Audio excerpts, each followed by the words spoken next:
y'all. It is the end of March and it is an above ground, very fertile day. I use my garden planting calendar to let me know what days are best to do my gardening with certain things.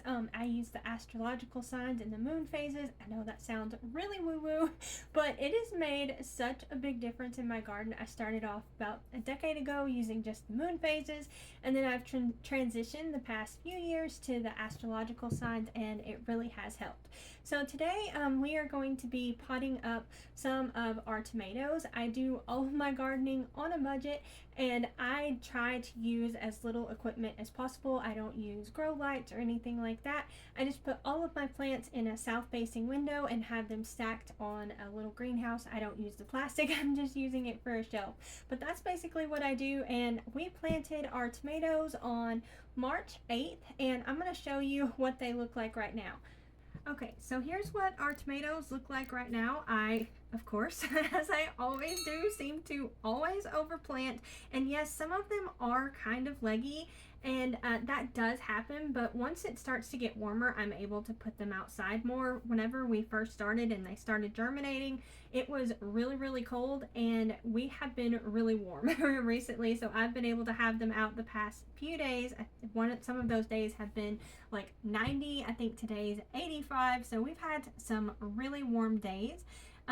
Also, I had a bunch of tomatoes, different varieties of tomatoes that I used, and most of them did well. Some of them did not germinate. Now, I did a test years ago and tried a bunch of different tomato seeds that were really old, and I had some that were like 10 plus years old that sprouted just fine.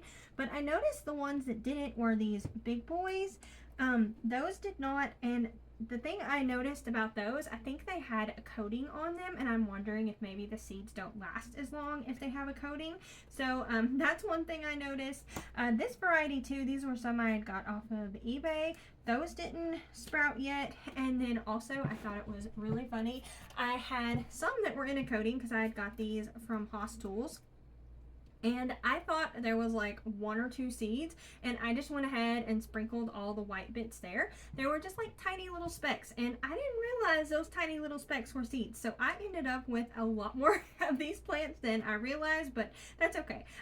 We can always share. So that works good. These are kind of leggy, and this is how I do it too. Whenever I started out, whenever I did like all my testing and stuff, I just threw a bunch of seeds in a container like this, and I had thousands of tomato plants. All you have to do is separate them out.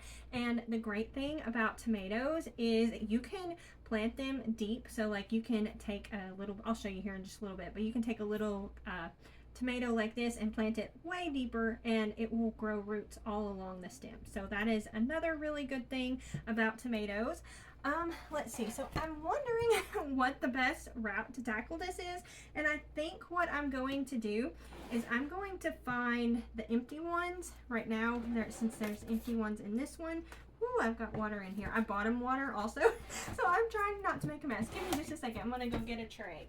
And we'll get that. And hopefully we won't make as big of a mess.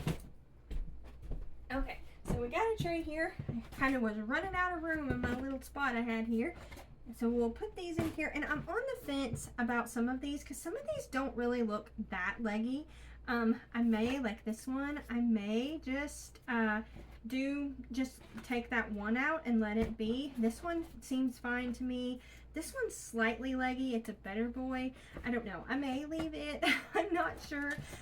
So we'll just, I don't know. I'm on the fence. These ones look good. Like this is Black Krim. Also, if you love Cherokee purples, we find that Black Krim has even better flavor than that. Like I think it's pretty good. So just to save myself a little bit of work, and also I am on a budget and I only have so much soil, I am going to try and not pot up unless if I absolutely have to. Like some of these are insanely leggy, like this one. Like look at that really needs some attention. But yeah, we'll try and do as little as possible. So I'm just gonna look through these. I've got my Sun Gold. This is my #1 tomato. If I could only grow one, it is an orange cherry tomato that is super sweet. Let's see, I'm getting mixed up here. So we'll put these over here. Let's see. This one is a Tigerella. It's kind of a stripedy tomato. I don't know. That one's kind of on the fence too. That might could use them. I don't know. I'm on the fence. I wish y'all were here and y'all could tell me exactly what you think I should do. But I think what I'll do, I'll just go get some of these ones that don't have anything. So that was a San Marzano that didn't sprout. This is a terracotta, but it actually has another one in there. So I'm going to go ahead and just leave that one sitting there, and I will put that other one there. Let's see, what else do we have? I think that's it for ones that did not germinate. So tomatoes are super easy to germinate. So the next thing I'm going to do is I'm going to take these tags out of here so I don't get confused, since there's nothing in there. They've been in here for like quite a while, so I don't think there's any chance of them going to germinate. So I'm going to show, let's see, these ones look pretty good. What are these? This is the Riesentraub. Okay, so I'll just show how I do this. I'll just go ahead and show you. So what I do is I just kind of scoop it up a little bit with my finger. Hopefully you can see that. And then I make a pretty decent hole, and you can bury tomatoes pretty far. And then I make sure and go pretty deep, and then I push all of the soil around it. Now, whenever you're doing this, this is very easy, especially whenever you have a lot of different varieties, to forget to write labels. So I highly recommend to do that. And my favorite label is just to use like a plastic blind and also a pencil. I tried to do this years and years ago with a marker, and it does not work. But if you write with it on a pencil, it will literally last years out in your garden. And it's white too, so it like kind of stands out. So I like to do that. So I'll show you. Let's see, we've got the Snow White. Let's go ahead and do one of these. This one doesn't look too bad. Like, I'm on the fence if I should. Let's look at the roots. Let's see what size roots these have. They're really not too big. So I may go ahead and just dig those up and then plant them deeper. Maybe that's what I should do, and just use the same pot. Thinking about doing that, so we'll see. So this is a Snow White. That is another cherry tomato, and it literally is kind of like a whitish yellowish color whenever it's ready. It's kind of tricky to figure out whenever it's ready, but it also has really good flavor. Some family members, that is like their top 3 on that one. And then let's just go ahead and try this out, and we'll try and see how this goes. So we'll dig this one out. Tomatoes are very, very forgiving, by the way. They might go through some transplant shock, but they are very forgiving, and they, like I said, they make roots, and you can roots all along the stalk, so they are really great for that. And another thing, they, like I said, they may have a little bit of transplant shock, but generally they will bounce back.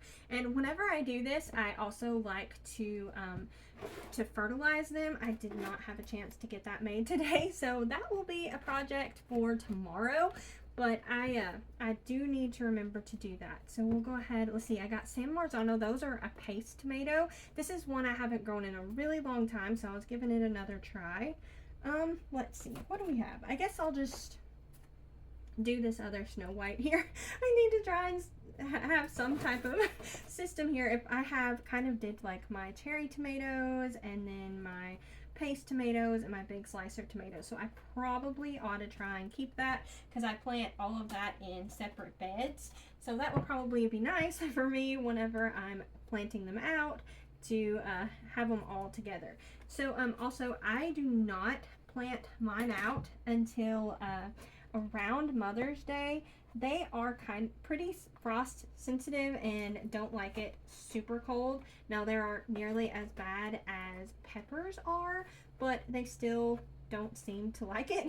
But I have had some volunteer and they make it just fine, so it's kind of a personal preference. I've kind of taken care of these babies since they were little, and I don't want anything to happen to them, so I'm a little bit more careful with them and try and make sure they're in good shape, I guess, and they're as safe as possible, because I don't want to have to grow another round of these. You could, but they're gonna be ready at a completely different time, and I don't know, I like to just have it all at once, and that works better for me.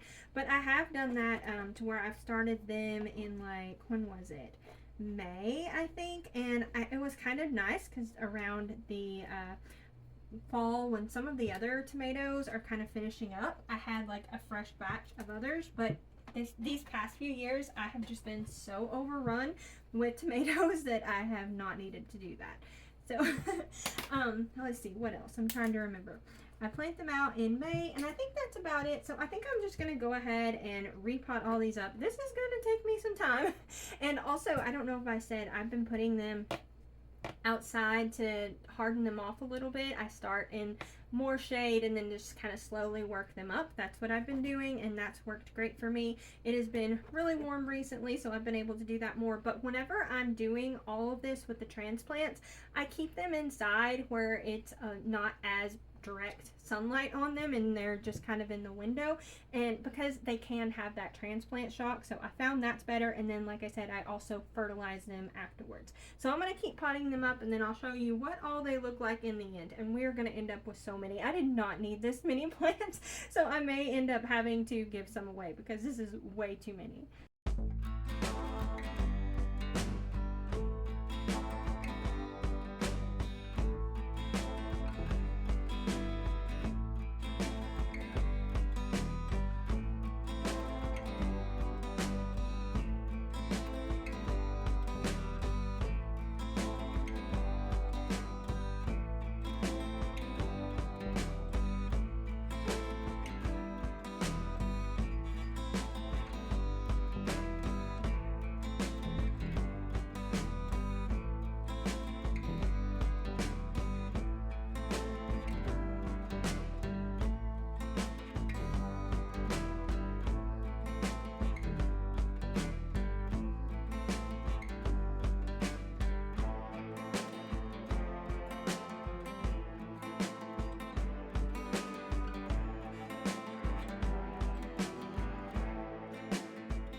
Here's where I ended up. I got all of these broken up to where there's just one per pot, except for these here. I think I'm going to go ahead, or these three here, I think I'm going to go ahead and give those to someone.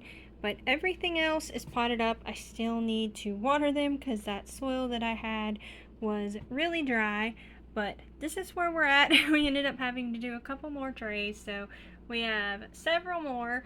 But I think that's good. I'm pretty happy with that. Some of them look really good. Some of them still need a little bit, but I think they will really take off once we get them fertilized, and then now that they have areas for their to root all the way up the stem. So thank y'all all so much for watching. Don't forget to like, comment, and subscribe. Y'all comment down below and let me know what your favorite tomato is. Y'all take care, and we'll see you next time. Bye.